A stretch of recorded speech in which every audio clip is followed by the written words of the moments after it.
Welcome to the Woods Hole Historical Museum Conversation today.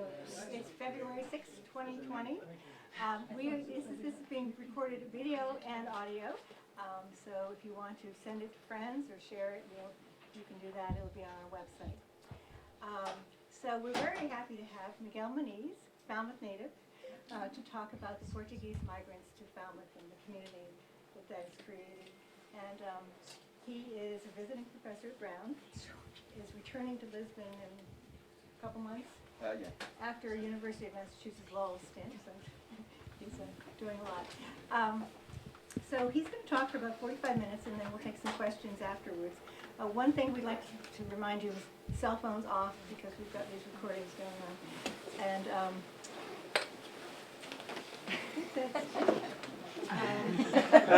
yes. Anyway, welcome, Miguel, and we're just looking forward to this. Great. Thank you. Thanks to everybody. Thank you also for the invitation to Woods Hole Historical Museum and Debbie Scanlon. It's a great pleasure to be back here in Falmouth for this talk and to be in Woods Hole also. And also thank you all for coming out on this rainy day to hear it.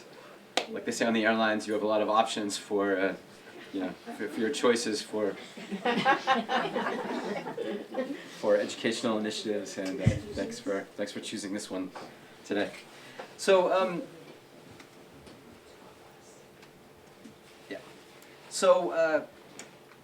this talk is going to give you a kind of an overview. I gave a similar talk, not a similar talk. I gave a different talk at Falmouth Historical Society a couple of years ago. I don't know if was anybody in here at that talk, just so I know what I should or shouldn't repeat. Good. Most people haven't heard any of this, so that's good. So this is going to give you some understanding of Falmouth and Falmouth's the Portuguese that came to Falmouth. So in a short period of time in the early decades of the 1900s, Falmouth's population went from having 34 Portuguese to 2,000. The population of the town at the time was, any guesses? 10,000. Was 3,000 people. Wow. And then 2,000 more people came, making a population of 5,000. So the Portuguese, in a very short period of time, were 40% of the town's population. This is something that actually took place across the region. So, although 2,000 in terms of the number of Portuguese that were in Fall River or New Bedford or some of these other places seems like a small number, given the percentage of the town that all of a sudden these new arrivals took up was quite significant, and makes it actually quite similar to Fall River and New Bedford in terms of the numbers of Portuguese, or the percentages of Portuguese that came. And Lowell, Massachusetts, which people talk a lot about having a huge Portuguese population, over the same time period there was this exact same number, not talking percentages, talking about actual numbers of Portuguese in Falmouth as there were in Lowell. So this is something it's a figure that's interesting to people when they hear it sometimes. So to give you some historical context, why were all these Portuguese coming here? We hear stories about whaling ships and shipping routes and all of this, but the reality is that most of the people that were coming, most of the Portuguese anyway that were coming because they were they were recruited and contracted to work in the industrial mills in New England, as well as in agricultural work as well. And the workers were not widely accepted once they got here. It was necessary for them. Industrial manufacturing would not have been able to function without these low-level, low-hierarchy workers. The workers that did in the mills. I don't know if any of you know anything about how mill work takes place, but there are so-called skilled and unskilled positions in the mills, and almost all of the so-called unskilled positions were occupied by recent migrant arrivals from Southern Europe, from the Middle East, and most of these people, worked incredible hours. They were working 15, 16 hours a day, 6 days a week, not getting breaks, making about $2 a week. This is the kind of wages that they could expect. And it was dangerous work. if you worked in the mills, for example, every day that you were in there, the sound was just deafening. If you ever go to the boot, anybody here ever been to the boot cotton mills? So if you ever been to boot cotton mills, when they turn those machines on, I mean, you can't hear anything. And there's only 8 working machines now, I think, or 10 or so working machines in boot cotton mills. And when they were actually doing manufacturing, it would have been 80. So multiply that deafening sound, obviously, by 10, and people had horrible hearing issues. Also, as cotton is being, as the cloth is being spun, there's just a dense cloud of cotton fiber that just fills the air like mist. And imagine the effect this would have on your respiratory system after, a couple of years, never mind 10 or 20 years working under these conditions. So it was very difficult work. Because of the impact that so many of these workers had on local communities, it really prompted a large anti-immigrant backlash. And these immigrants had a lot of problems. First of all, it was illegal. So you had craft unions, and there were unions of craft workers, and these were allowed to strike. They were allowed to negotiate for their pie of their part of the mill worker pie. Unskilled workers, it was illegal for them to unionize. They were not allowed to unionize. Although they participated in strikes, they really didn't have any seat at the table. They couldn't bargain to improve their hours, to improve conditions, or any of these things. And they were often fired. In fact, almost 30% of the mill worker force would be laid off within for 3 or 4 months of the year. And where did they go when they got laid off? Many of them came to places like Falmouth. This is to give you an idea of some of the sentiments of this. The people that were representing, oftentimes the organizational groups for working people were communist and socialist organizations, and this fed into the early 1900s Red Scare, which was ostensibly about politics, but actually was about low-level migrant mill workers trying to find a voice to protest their treatment. And they were vilified as being un-American is basically what it was. And they were cast as un-American in lots of different ways. One was politically, one was also racially, which we'll talk about in a second. But where did, so you have many of these workers actually coming to rural places to work in farming. Some of them were actually recruited directly to work in farming. But why Portugal? How did they get here? Why are they here? So the big story is that Portuguese came because of whaling, correct? This is in the common wisdom, and everybody says this is the facts. And in fact, a lot of the shipping routes that were created, that whaling was also a part of, was responsible for contacts between places like the Azores, Madeira, Cabo Verde, and also continental Portugal. And this was, throughout New England, or certainly shipping the large shipping cities in New England. However, let me give you an interesting statistic that I hope will completely change your perspective on how the Portuguese got here. If we were to take, so the whaling period, most of the Portuguese that came to New England as a result of whaling come from around 1830 or so until around, in this 50 or 60 year period. But if we were to take a 100-year block from 1830 to 1930, right? And let's put a line in 1870, 50 years on either side, right? And, or 40, 50 years on either side. And we were to ask ourselves, how many Portuguese came before or after? Percentage-wise, what would you all say? What percent came before 1870, what percentage came from whaling and what percentage came after that to 1930? Any guesses? 10, 90, 20, 30, 75. 25, 75 splits, 25 before, 75 afterwards. That's because I set this up as like,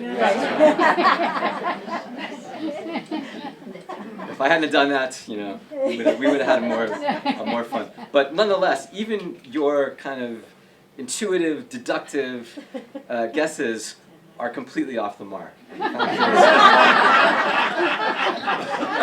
The fact is, 99% of the Portuguese that came to the US in that 100-year period came as a result of industrial manufacturing post-1870.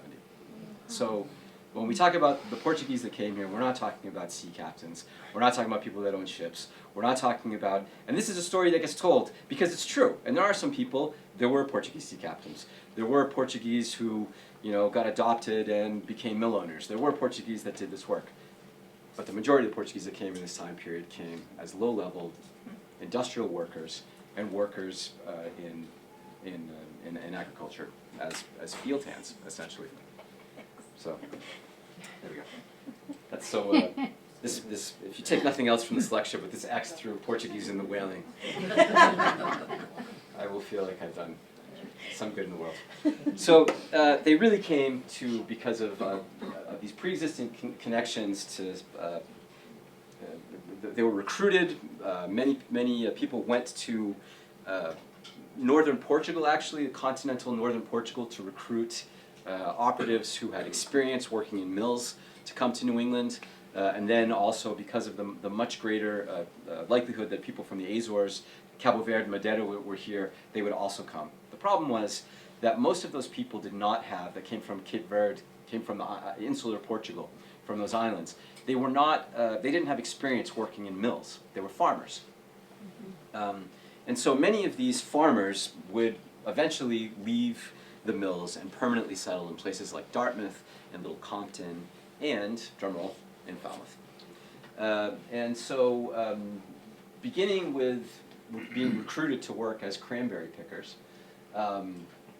Portuguese also worked in other agriculture, including strawberry farms, before a second part of the story, which is when they start to purchase land and buy their own farms. But I want to talk about a couple things before that.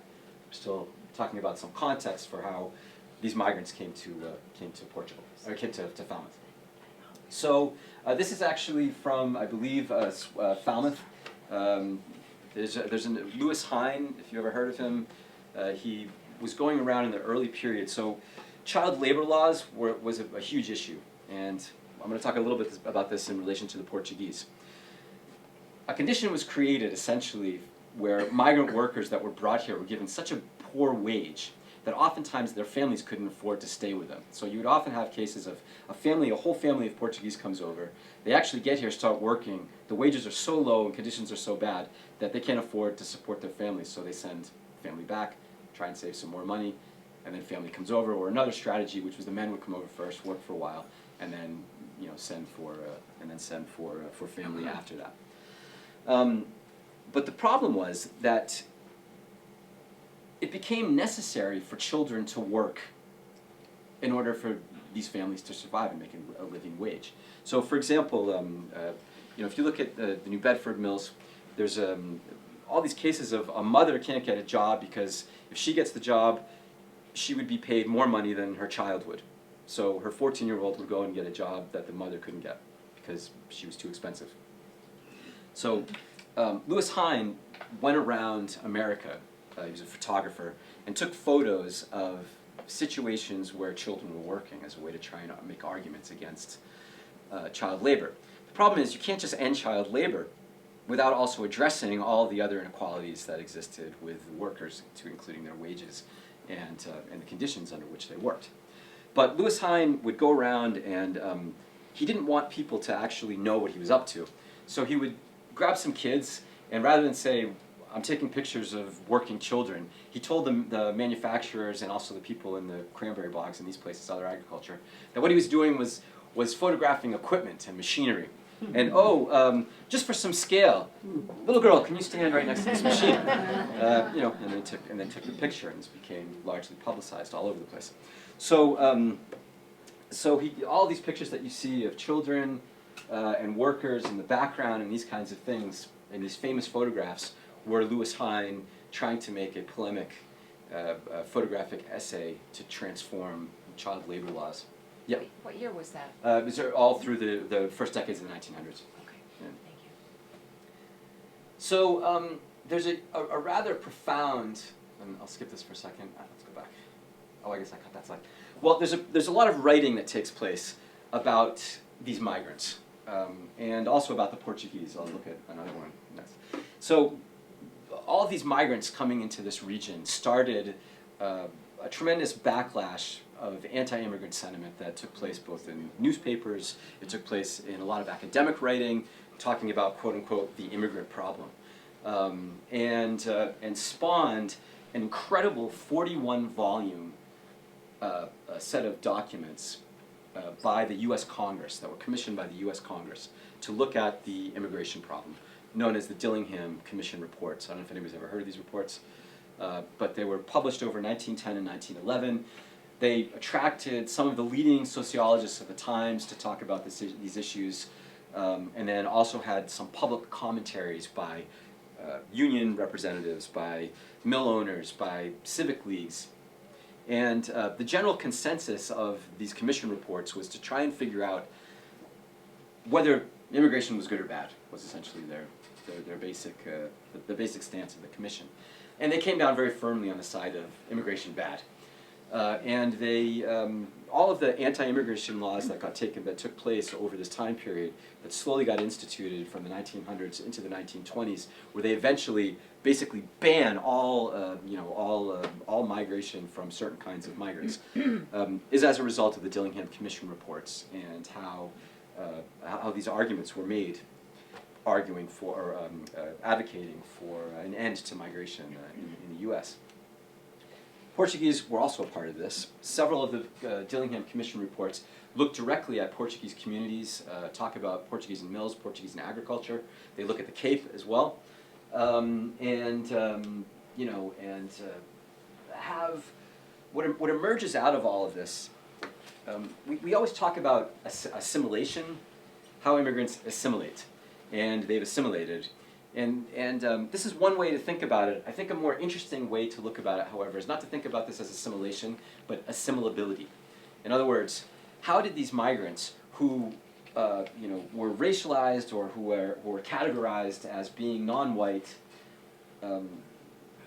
what process did they go through to be acceptable to the communities in which they lived? And this is a long process that takes place, but if you look at how I don't know if you're reading along here as I talk, but if you are, you can see how some of these texts were categorizing Portuguese, and all these interesting categories came out of black Portuguese, white Portuguese, however they were used and whenever they were used. The overall opinion of, again, politicians and the sociologists that were writing about them was that the Portuguese were a non-white racial group. My whole position and talk comes from, I'm an anthropologist. The way that we treat race and ethnic identity is not as something that's a scientific category or scientific fact. These are identities that are constantly being reinvented and constructed. The Cape Verdean example is a really good one. You would have one person who throughout the entirety of their life will be, they'll start off life as a Portuguese person. Given different historical and political changes, they would identify sometimes as African American or black, and then later on in life, as a result of other political and changes, they're Cape Verdean. And we also tend to think of these identities as somehow we only have one identity, and that's it. The fact is, we have multiple identities that are constantly in play at every moment. We're Portuguese, we're men or women, we're old or young, we're from this place or from that place. We have different social class, and these are all a part of how groups of people are received. So, how did the Portuguese fare when they came to Falmouth? Well, I'm going to give you one really interesting example. So this is Frederick K. Swift, who is a large owner, along with other members of his family, of cranberry bogs in Falmouth. I don't know if there's a couple of great documents in Falmouth. One is it's a diary of Frederick. He kept a journal about all his cranberries, and talks extensively quite a bit about the workers that were working for him, Portuguese workers, and he treated it was a plantation-like system on the bogs. Workers would live in ramshackle. In fact, most of the residential communities that we know of today in places like New Bedford and Fall River were residential spaces for mill workers. Well, the Swifts also had housing for you know, for their work as well. I think it's the next slide if I can show you. Yeah, for example. So this was you know, I don't actually think this was on Swift's property, but Swift actually talks about these kind of spaces.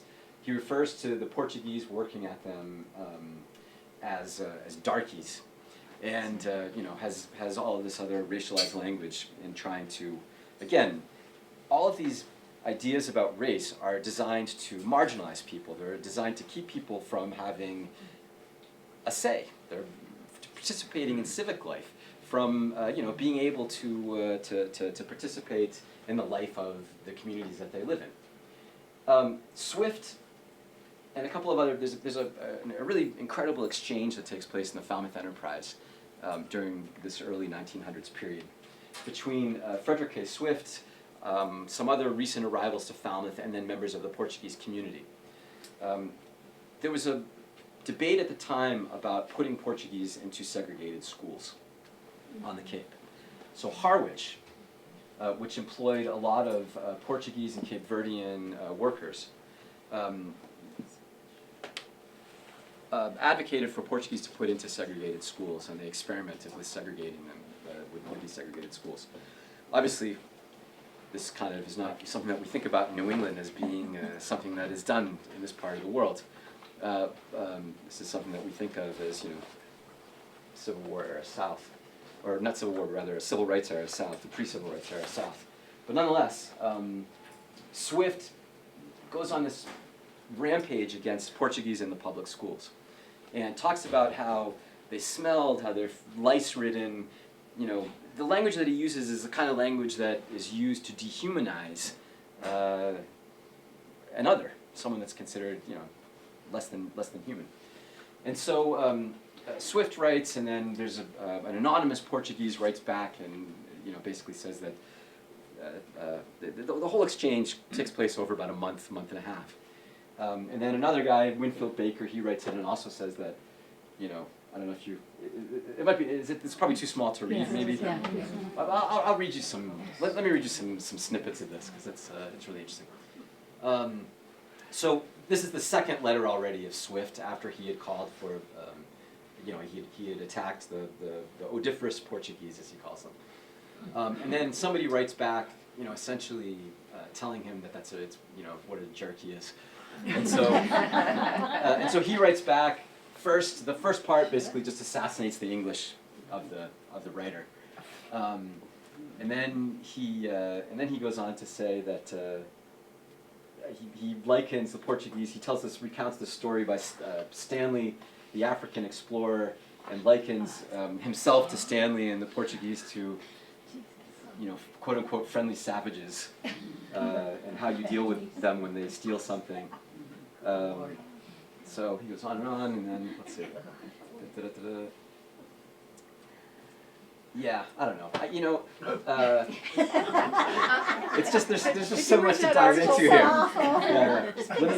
Let me if parents cease to regard as their enemy the person who insists on having their children receive at least 7 years of good schooling, and will realize that it is better for them to be civilized by education than by the hard knocks of the law, you know, blah, blah, blah. And then, you know, Wilfred Wheeler says, or not Wilfred Wheeler, Winfield Baker calls for them to be, here it is, he says, you know, still we can stand all this, hoping these Portuguese children, by educating them, will show some cleanliness among other virtues. But unless some improvement is made over present conditions, we may have to try the system now in use in Harwich and in some other places of keeping the Portuguese in separate schools. So this was some of the talk that you know, that took place. What's the date of that? This was in I think it's 19. It's down the bottom of it. Was it? It was. I think it's 1905. Yeah. Yeah, exactly. 1905. The Portuguese write back, and you know, this one you probably can read, but I'll read this one in its entirety. So this is just a snippet from John Emerald, who is a well-known Portuguese strawberry grower and one of the more well-respected members of the town. And he writes, "The eagerness for his display of the great I am Yankee as against the Portuguese is a race issue fit for Mississippi. I'll skip through. I certainly think this is wrong done to a class of people who certainly in no way interfere with his plans. Mr. Baker, coming from Brockton, doubtless was led to think the property now owned by him was Commonwealth Avenue of Falmouth, and found that aliens of other lands hover around the dwellings of the Swifts. It is evident the problem of education is here, black and white, and if Harwich has separate schools, the press of the South can well say, the descendants of the Pilgrims are today living up to our ideas. Kansas draws the color line, and Mr. Swift draws the line between the Yankee and the Portuguese. Now, Mr. Editor, let us remember that the rich are made richer by the toil of the poor. Everyone knows Mr. Swift's great interest in the man with the money. He ever pleads for him. Private schools are desirable places for the aristocracy of our land, where the smell of Standard Oil is sweeter than the odoriferous Portuguese kid, who, bad in morals, profane in speech, perches on the chair in the East Falmouth schoolhouse and reads on the blackboard, "Who discovered America? F.K. Swift?" At this point, the Falmouth Enterprise editors ask for a cessation of this kind of discussion, and ask for cooler heads to prevail in the debates that take place. And in fact, Swift kind of backs off after this, but nonetheless, these kinds of debates rage in the town. Well, how then? Other things that were happening at the time. This is a little bit later, but just to give you an idea of how Portuguese were getting treated. There's liquor raids in Falmouth as a result of Prohibition, and the way that police get used to against migrant groups is interesting. And in Falmouth, the police had a very contentious relationship with many of the Portuguese. And in this raid, as you can see, if you look at the people who got raided in this, if you look at all the names, you'll see Ruda Perry, which is Pereira, obviously from Portuguese, Gonçalves, Evangeline Rose, which is a Rosa, Frank Pires, Pereira, Pine. These are all of these names are derivations of or Americanized versions of Portuguese last names. And if you look at the amounts of alcohol that they are consuming, they weren't, running a speakeasy. They were, a couple of quarts of moonshine, 2 jugs of wine. These are guys like my uncles who made wine in their basement,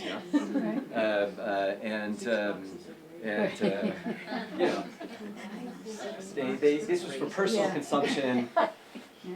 They obviously weren't going after other groups. At least I couldn't find other examples of liquor raids that were targeting other groups. What I like about this though is the Portuguese were just like, you know what? I don't care about the stupid law. I'm going to make my wine and drink it to so good for them. Most of them got fined, and I'm sure they went back to their basement the next day. Right. Anyway, how do the Portuguese, though, in Falmouth overcome some of these obstacles? How do they start to try and address some of these issues? I should mention other places that the Portuguese worked. They weren't only working in cranberry bogs. They also started to develop their own agriculture, but during this time period, a lot of Portuguese are working in domestic service here in Woods Hole. They're working as landscapers. They're working, inside of homes. Also, That's my grandfather and grandmother.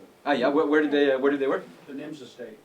Okay, there you go. And what did they do at the Nims Estates? My grandfather ran the outside, and the crew that took care of all of the exotic planting of Latawan and Nims, and my grandmother ran the inside with all the cooking and cleaning and that kind of stuff. So I'm glad that I'm very happy that you bring this up, and if we could talk afterwards. Great. But this is a very common thing. I mean, I have family members also that were working in Woods Hole. I have an uncle that worked at the Bourne Farm, for example. A lot of the estates that were throughout Falmouth had a lot of Portuguese domestic servants working at them. So one way for these groups to start to try and have a community life that actually provides them with some sense of civic place in Falmouth are associations. Some are religious associations, and some are actually civic associations. So this is not from Falmouth, but I pulled it up because there's a similar a very similar organization that gets founded in Falmouth called the Portuguese Fraternity. Essentially, given that there weren't, there's no workman's comp, right? There's no, if you get hurt and you can't work and you have the kind of job that most of the Portuguese had, you're out of luck. You better have family members that can take care of you because, you're not going to get taken care of. So the Portuguese were prolific in founding, and actually all immigrant groups founded these kinds of organizations, but the Portuguese had among the largest. And according to a book written by John Kerry's grandfather, who was an economist, Forbes, the Portuguese fraternity gave the largest benefit of any of the insurance schemes in Massachusetts, including, he divides them between migrant insurance schemes and native insurance schemes. And of them, the migrant insurance schemes were much better than the native ones, and in fact and the Portuguese fraternity gave this huge, had some of the best benefits. Basically, you pay in a little bit, and if you got sick, couldn't work, you get a little bit of money back, and your funeral would also be paid for. So the Portuguese fraternity starts in Falmouth during the teens, and there are others as well. So this is the Fresh Pond Holy Ghost. I don't know if how many of you have been to the Fresh Pond? Probably quite a few of you. So Fresh Pond Holy Ghost has two organizations called Irmandades do Espírito Santo, or Fraternities of the Holy Ghost, or Brotherhoods of the Holy Ghost. There's lots of different names for them, but they're all essentially the same thing. It's a group of laymen who have a charitable organization that puts on a feast and other activities throughout the year. Associativism. These associations were all prominent in Portugal itself, and the migrants brought them with them when they came. It's part of a tradition also that includes syndicalism. A lot of the migrants, a lot of the anti-immigrant unionization attitudes were taking place because the migrants had a lot of experience, especially, well, Portuguese migrants certainly did that were working in the north. There was a huge unionist and anti-monarchist movement that was taking place that they were active participants in. When they came to America, they had that experience and they brought that with them to some of their organizing. Likewise, these local community-based organizations and associations were created. Now, this is the Holy Ghost Society, which was, I believe this was built in 1905, if I'm not mistaken. But there were others. So for example, the St. Anthony's Hall, before there was a St. Anthony, there were Holy Ghost associations. And in fact, there was a prominent Holy Ghost association that was in large measure responsible for the building of St. Anthony's, the church. They had their events at St. Anthony's Hall on Brickhill Road. And in fact, a lot of the other Portuguese associations in town, we're going to talk about a strawberry cooperative in a second, they would have their meetings at these association halls. They were community centers. They were places where people could meet and plan their activities. So these associations, as you can see, this is a view from Penzance. Actually, this slide should have been a couple more before when I was talking about workers here. But you had a lot of people coming to Woods Hole to go to church because there were no other churches built anywhere for Catholic churches. And they would come to Woods Hole to worship. Also, many of them were here, living here anyway. But they didn't want to walk. There's no cars. To get from East Falmouth to Woods Hole, I don't know if you've probably done it, my sister, walking from Falmouth Center to Woods Hole. It takes a good day. But it takes a while to do. It probably takes like 3 hours or so, I would imagine. So imagine if you went down there, went to church, and then 3 hours if you're moving. Sports attire. Yeah. If you spent the last 10 minutes, 2 hours at Jake's, it takes a little longer. Anyway, so Jake's doesn't exist anymore, but you all know what I'm talking about. So anyway, it takes a long time. And they started to have Mass. So before there was a St. Anthony's Church, there were still Masses here, but they were held at the Holy Ghost Association halls. So this was one form of community-based organization. And, religion becomes a way for a lot of immigrants also to make connections to other parts of the communities that they're living another extremely important set of organizations, and I say set because there were actually 3 of them that were founded, are strawberry growers' cooperatives. And this is a share for the Cape Cod Strawberry Growers Cooperative, which was founded in 1915 and then disbanded in 1946.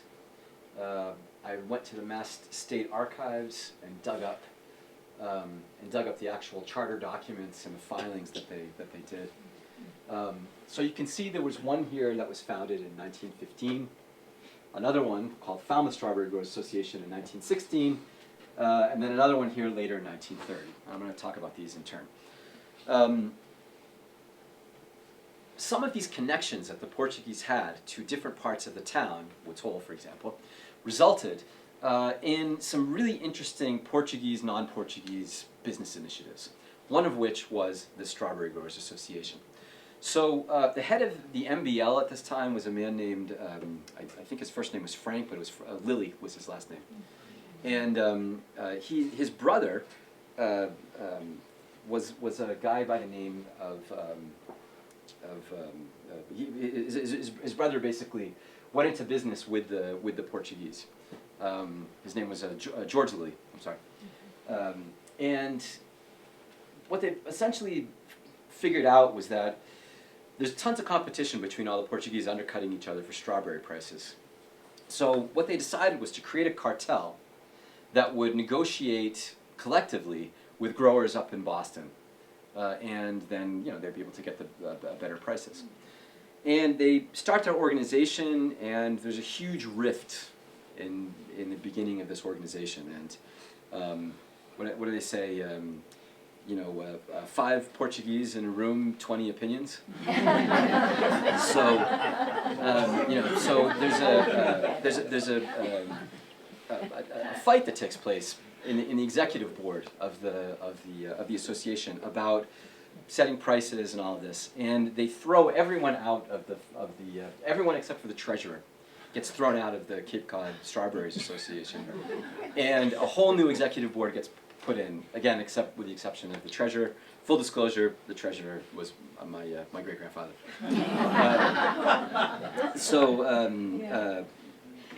The guys that got thrown out then start their own cartel the next year. So this is what explains these two different cartels. Okay. Among the 2 of them, around half of the Portuguese strawberry growers were covered with belonged to some set of organizations. What were the different opinions, however, about why these groups decided to split up? I don't really know. I have my suspicions, however, that bear further research. Right now, I just sent in last week, or this week actually, earlier this week, a grant proposal to study just this issue. So give me your good vibrations. I may come back to be able to study this. I'll let you know how that goes. But there's an argument, and the argument as it gets cast without actually saying the actual reason is that there's a lot of differences between the Portuguese of Falmouth. This is what one of the people writing about it at the time says. And it appeared in the Boston Globe. It appeared in the Enterprise, the dissolution of this organization, and it was written about extensively by the County Agricultural Commissioner about 10 years later. What he says is that there's a lot of geographic diversity among the Portuguese. What does geographic diversity mean? There's a lot of people from Cape Verde. There's a lot of people from the Azores. Not a lot of people from continental Portugal. So my suspicion is that the group was actually trying to exclude, or was working on these existing categories of quote unquote white versus black Portuguese to create, to exclude some of the other members of the Portuguese group. I don't know if that's true. That's what the research is for. But that's my working hypothesis, and I'll see if it bears out. Fortunately, I came across in Falmouth Historical Society a list of people that belonged to one of I believe the Falmouth Cooperative. Would have been a lot easier if it was the Cape Cod Cooperative, Going through the list of the names, I can sort of see who they were. Of course, it doesn't really mean anything. There may well have been similar people in the Cape Cod one, but well, anyway, that's what the 3 years of grant money's for, right? So, there you go. Nonetheless, it's absolutely true that in both of these cases, it was connections to other people in the town, non-Portuguese in the town, that helped the Portuguese to mount these projects. So obviously, Fred K. Swift was not the only voice and was not the only person in Falmouth, or the only opinion or attitude in Falmouth towards these new 2,000 migrants that came in and what the potential was. And in fact, the county agricultural agent at the time, George Lilly, George Lilly was a businessman, and he worked with another man called Wilford Wheeler, who was the county, his brother-in-law, by the way, who was the Barnstable County Agricultural Commissioner. And Falmouth had some problems because they had this population in Falmouth Center, West Falmouth, etc. But the eastern part of the town, which became a euphemism for the Portuguese part of town, was empty. It was old farmland that had been abandoned, was just sitting there. And Lilly and Wheeler got the idea that they would help promote sale of this land to the Portuguese by way of trying by way of reviving Falmouth's agriculture. Now, Portuguese were already living there. Portuguese were already working on this land. Some of them had already started farms. So what do? And then 10 years later, after Wheeler retires, this continues with the next county agricultural agent, a guy named Bertrand Tomlinson. If you hadn't heard of Bertrand Tomlinson, you have. You just don't know it. If you've ever read the Book of Falmouth, or if you've ever read any of the writing about the Portuguese in Falmouth, almost all of it comes from writing of Bertrand Tomlinson that got used in other articles throughout a lot of the discussion about Falmouth's Portuguese history. He is a great champion of the Portuguese, and also is a champion of whatever that conflict was that excluded geographically some of those people. He is a champion of bringing more people into the cooperatives and ending that practice. So in 1930, he starts another cooperative called the Falmouth Farmers Cooperative Association. And what he does is he tries to, they actually work with, there's all kinds of governmental agencies involved in Falmouth's production. One is, they're trying to work also with local businesses to get loans for Portuguese to buy land. Another is they bring in scientists come to Falmouth from Mass Agricultural College, what is now today UMass Amherst. They bring in scholars to come in and really try and work with the Portuguese to maximize the crops. What else do? Portuguese don't have a lot of wherewithal to get roads built or get transformations made in town infrastructure. Well, working with George Lilly and some of these other individuals, they transform the train station. The train station was not designed for shipping vast amounts of produce. And in fact, prior to these associations being founded, a lot of the strawberry crop would just rot, waiting for transportation. So they did a whole bunch of other infrastructural and worked together collectively to create some other infrastructural improvements that would help the Portuguese. Now, a little while ago, we talked about the Portuguese are not all one monolithic group. They don't see themselves as that way, even though we always tend to think of these identities in terms of like the Portuguese. But there were different parts of town that had different rivalries with each other, and this obviously played out with some of these organizations. But the strawberry growers, they continue to reject when this group gets founded. This group still not allowing whatever that other group of people was to join. To join. So you have a much more complicated picture of what's happening in Falmouth and what the Falmouth Portuguese really are. So this is an interesting historical fact of Falmouth. One of the things that happens, and this is from the 19-teens, is the Portuguese make a petition to let their children out of school so they can bring in the strawberry harvest. kids worked on all of this stuff, and in fact, you know, the legacy continued in subsequent generations. Kids would go to school, but they would still work on, you know, to bring in strawberries. I was a little younger, but my cousin Sue was here. You worked on strawberries, you know, and it wasn't like, it wasn't the primary work that, it wasn't the primary crop, but it was just, there were still strawberry fields around, and there were mostly roadside stands at that point, but nonetheless, kids were out there doing it the way their parents did and their grandparents did. Yeah? We were allowed to leave school for 2 weeks. The Emerald Farm was right behind us, Right. and we could get out of school for 2 weeks. Yeah, and this is, you know, and this is it's a mixed problem, right? Because on the one hand, Because they needed pickers. the kids needed to work in order to get the crop in, But but on the other hand, you know, they're kids, and you know, like they shouldn't be working 8 hours or 9 I hours thought a it was day. great. Yes, You Yeah. said you could Yeah. eat along the way, you know. Yeah, One time Mr. Errol said, could you put some in the box? Yeah, you're, what you just said is not uncommon. I know from other people saying, like, every time I show pictures, I'm like, oh, look at this little kid work, and they're like, kid work, and they eat more than they kids. Yeah, well, I think it was 4 cents a box. 4 cents a box. Yeah, so I guess for kids it was probably a fun activity, but put into a much broader context of Oh, yeah. of Wasn't a moneymaker. you know, of appropriateness and child raising. It's probably not the greatest thing. But nonetheless, you know, they petitioned and were able to get this time off from school. So strawberries, it's always amazing to me that when we think of Cape Cod, we think about cranberries, you know, because it's cranberries compared to strawberries. Cranberries is such a small, minor crop. I mean, I think that like whaling, cranberries are very romantic. There's bogs and it's big, and you drive by them and you go, oh, but they freeze and we skate on them in the middle of the winter. Or now they just let them overgrow.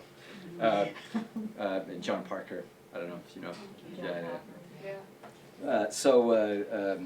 But anyway, there's something in the public imagination about cranberries that doesn't exist with strawberries. Yet strawberries dominated Massachusetts agriculture. So something like 50% of East Coast strawberries were coming from Massachusetts, and of that, 90% came from Falmouth. Wow. So it's an incredible statistic. Or New England. So you know, and cranberries, you know, this bitter, nasty little fruit that you eat like once a year. Who, you know, this was before they turned it into juice, right? Which, by the way, has to be cut with like some 8,000 pounds of sugar for it to be tasty. I actually really like straight up cranberry juice, but for the general population, strawberries are a much better game. So, but nonetheless, that's not how we think about this. And in terms of the actual economic impact of strawberries, it was just tremendous. Why did the strawberries die off? Well, the strawberries died off in part because there was a number of fungi that began to attack the crops in the late 40s. And it was an ongoing problem, actually. One that Bertrand Tomlinson, the county agricultural agent that I mentioned earlier, tried to combat by promoting turnips became a big cash crop in Falmouth also. And the turnip crop was as a result of trying to protect the strawberry fields so that they could, you know, lie fallow and you know, improve. This is an interesting slide that I took actually from Woods Hole Historical Museum's journal, Spritzel. And, or how do you pronounce that? It's Spritzel. It's Spritzel. Yeah, I knew that. I actually knew that. So, really I did. So you have this great images here, before and after pictures of strawberry fields. You know, this is like, I think the first one's from the 1950, it says up there. And, you know, this is a more contemporary picture that shows what all the Portuguese did with these lands is, you know, they developed them, sold them. A lot of Portuguese took all the construction trade, concrete business. You know, the concrete business was another one that was was a Portuguese operation.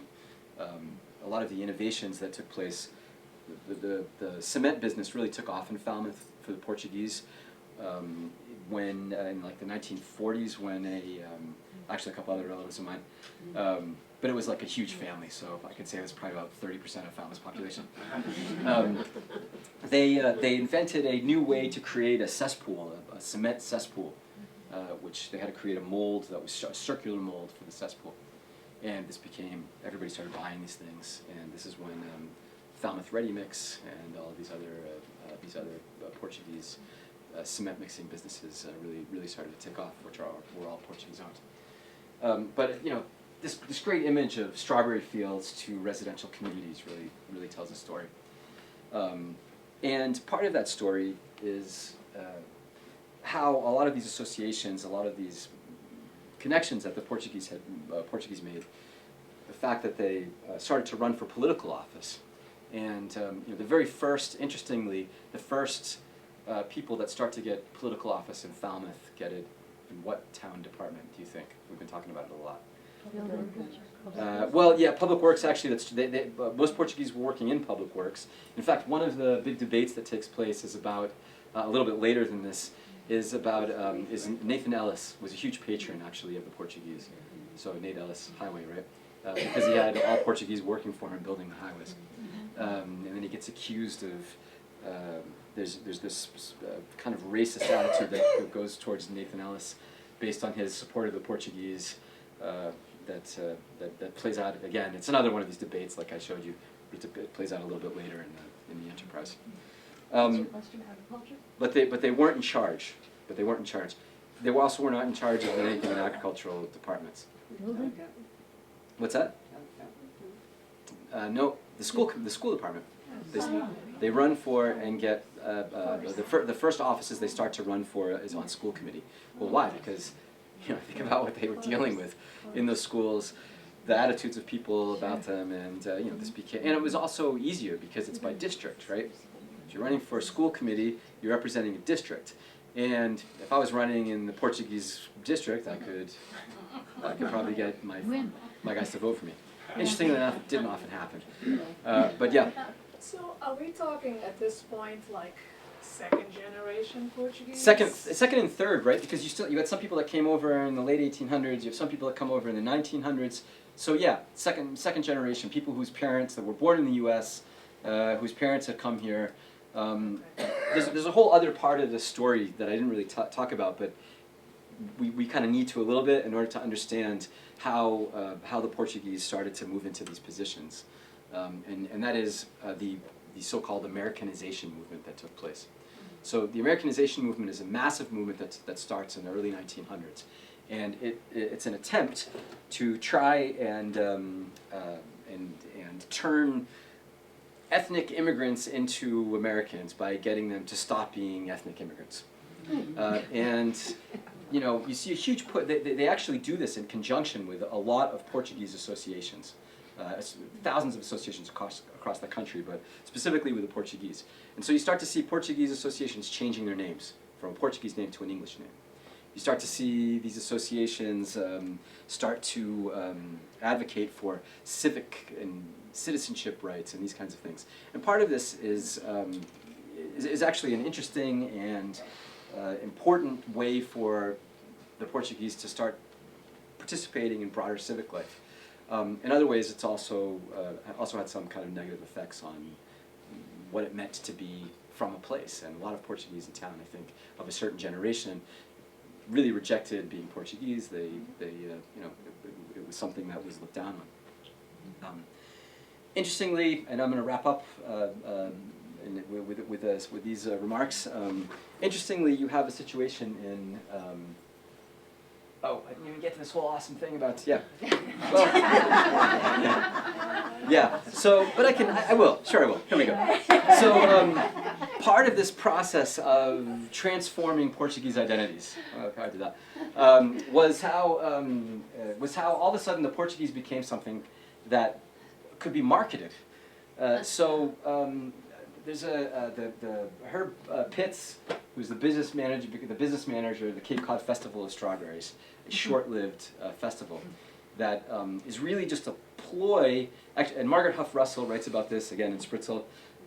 It's a great piece. You should take a look at it. It's got a lot of interesting information. But essentially, what's interesting about it, these are two documents that I actually found in the New Bedford Whaling Museum, which has a consular archive that was actually about to get thrown out. It was on the street waiting to get thrown out. And through an incredible twist of events, somebody rented a van to bring all these documents to the New Bedford Whaling Museum, where they still have them, thank God. Wow. 50 or 60 or 70 years of every document that went through the New Bedford consul, Portuguese consul. So you have these letters written from Falmouth to the consul inviting him to come to the Portuguese, the Strawberry Festival. This Strawberry Festival had nothing to do with the Portuguese. And in fact, if you look through the documents of the organizers that I dug up, the Portuguese thought this was the dumbest idea that they had ever heard. You know? So they had a contest to how fast you can pick strawberries, you know? And none of the Portuguese participated. Like a Portuguese person won, but those were the only couple people that were actually working on this. Why? They were actually out working, you know? So they didn't have time for some crazy strawberry picking contest. And they just thought the whole idea of celebrating this work that they did to be crazy. This is hard, manual, back-breaking, stooped over in the garden work, you know? And you're gonna make a big celebration out of this? That's crazy. Nonetheless, this was their idea. Falmouth was going through a period where they were trying to promote a lot of international, or not international, but tourism, regional tourism. And so they thought that the Strawberry Festival would be a great idea to do that. So in 50 or so years, you have this transformation of Swift's kind of talking about things to gradually the Portuguese become a bigger and bigger part of the town. So I'll end with this, which was the central premise of the story of did the Portuguese make Falmouth a more Creole, cosmopolitan place. Creole is a term you may have used. It's actually a word that comes out of Cape Verdean. The original Creole talks about Cape Verdeans as a mixture of people from Africa and Portugal, and island people that developed over time in these islands for 500 years. It's a Creole culture is talked about as a mixed culture. I'm not really sure I like the metaphor because I think we're all mixes of many, many, many things, no matter what, like all of us are. But the idea is that, as a concept, what it means is places that are more comfortable with difference, that are more comfortable reaching across divides of difference. And Falmouth is unique from a lot of other places, certainly on the Cape. Provincetown might be an exception, but with a very different trajectory and history. By the way, also Portuguese there. Because of Woods Hole, because of all of these more internationally oriented individuals, because of other parts of the town, when I say Woods Hole, I mean MBL, I mean the Hui, I mean all the scientific community that's here, and people who are familiar with other places. I think that that when the Portuguese came, the way that they worked out these differences over the course of the century, and the fact that the Portuguese today are such a prominent part of the town and the fabric of the town. When you think of Falmouth, I think it's really hard to think of. I don't think of Falmouth Portuguese. I just think of Falmouth, and that's largely Portuguese. Remember, 40% of the population over a period of 20 years. And it didn't stop, right? In the 1960s, you had a huge, from the 1960s on, you had another huge influx of Portuguese coming to Falmouth, mostly as a result of, first, a volcanic eruption in the islands, and then there was an earthquake a little bit later. But a large number of Portuguese came to Falmouth afterwards and kept coming to Falmouth. Why? Because they went to work for other Portuguese. Guy owns a strawberry field. He brings more Portuguese to work as pickers. Then they decide they're going to start, or they get helped by their participation in these community organizations, and and slowly but surely you have you have a community that actually knows all each other and participates in each other's events and etc. So yes, to answer my own question, I do believe that the Portuguese made Falmouth. You phrase it as an open-ended question, though. It's like, is it going to be? How is this going to come down? Well, we all knew from the beginning what the answer is going to be, and in fact, yes, they did. So, well, it's some brief little remarks here for you. I think I've gone well past my time. I apologize for that. So, but thank you very much for your attention. If there's time for a couple questions, we're going to. Time for a few questions. Okay. Yeah, sure. I would like to add one thing to your discussion about the concrete business here in this town. I've worked outside here for a long time now, and I see the beautiful stonework. And like from Rosado and Sons or anything, it's just beautiful. A lot of the mansions and everything are just beautiful stonework. Well, I just took a trip to the Azores, to San Miguel, and I looked at this island, and every single road is aqueducts by stones. It's an entire island. It's just, imagine what they've done here in 100 years. You see all the stonework. Imagine a place where they've been doing it for 500 years. It's absolutely gloriously beautiful. It's unbelievable. I came back and it's like I have much greater appreciation for the work. So I just wanted to share that. It's just amazing.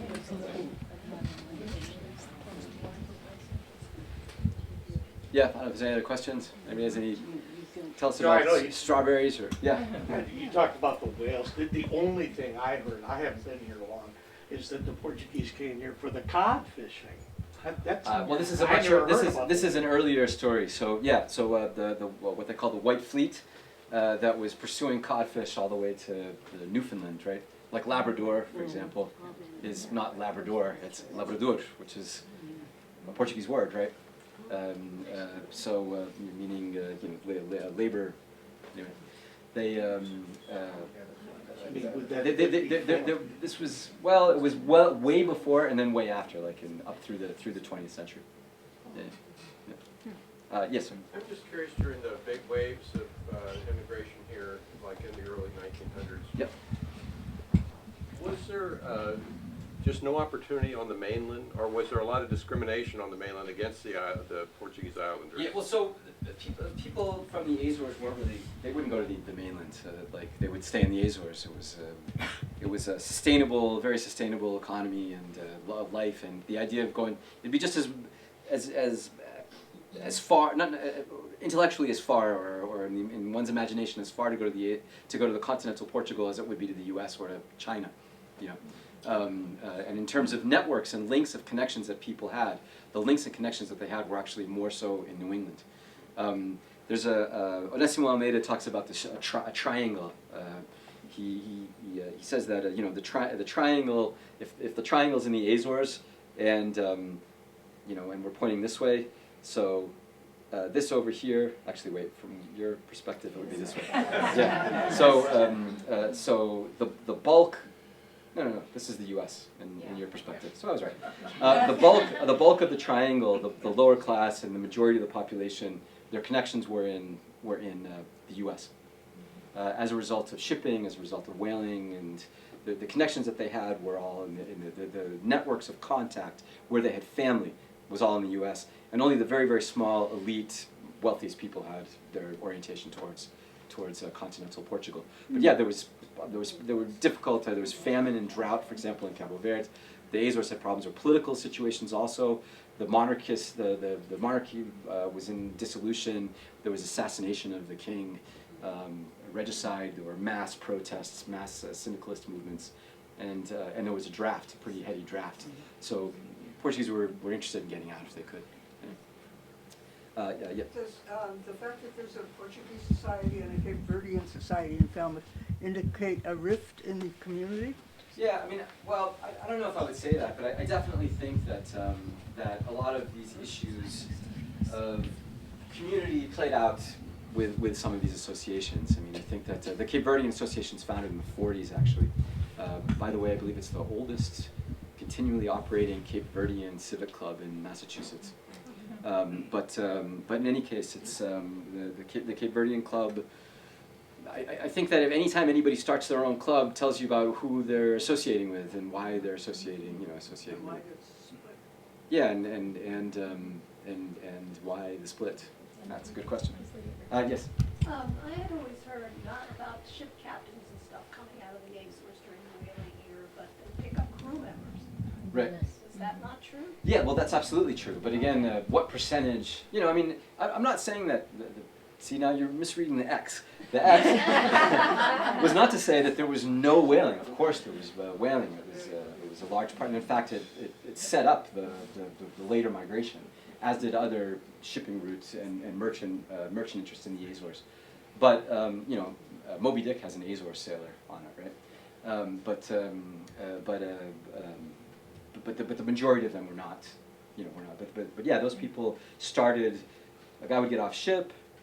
We'd send for family, or what, you know, in the industrial period, those people were getting, you know, mill owners were recruiting. They would actually use those people and say, okay, we're going to go back to where you're from, and actually actively recruit people to come to work in these mills. Yep. Yes, sir. Was there something going on in, well, the late 1800s? My grandfather came from Pico. He came as an indentured servant to work for a Portuguese farmer in Falmouth. I never heard about the strawberries, but I heard about how ticked off he was watching his cousin sit on the porch while he sweat his ass off. And, but was there something, you mentioned volcanoes and you mentioned, you know, famine, and was there a reason, you know, for my grandfather was sold at 14, his service was sold at 14, to leave Pico in 1898? Yeah, I don't know what his, You know, what okay. the story was. I mean, aside from the processes that I talked to you about, I don't know what his particular story was. It also might have been the case that there was, maybe he was in a big family and there was less opportunity for him to find work. Yeah, so it's but these places are overall they're very poor though, right? I mean, yeah, so.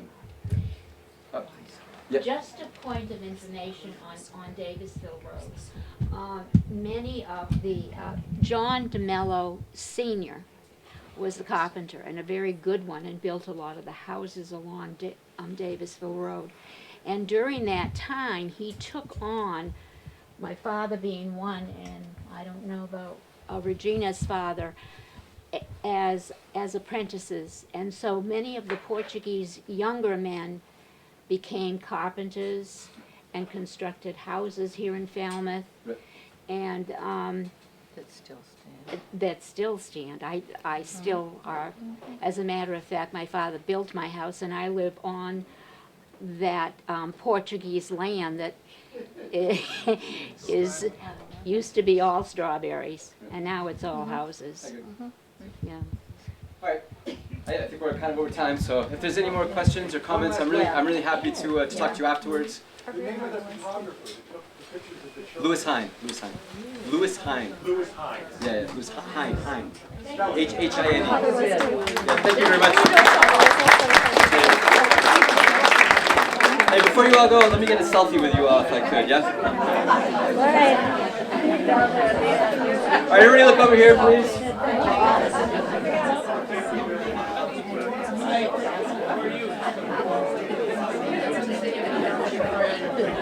All right, here we go. Everybody say hi. Hi.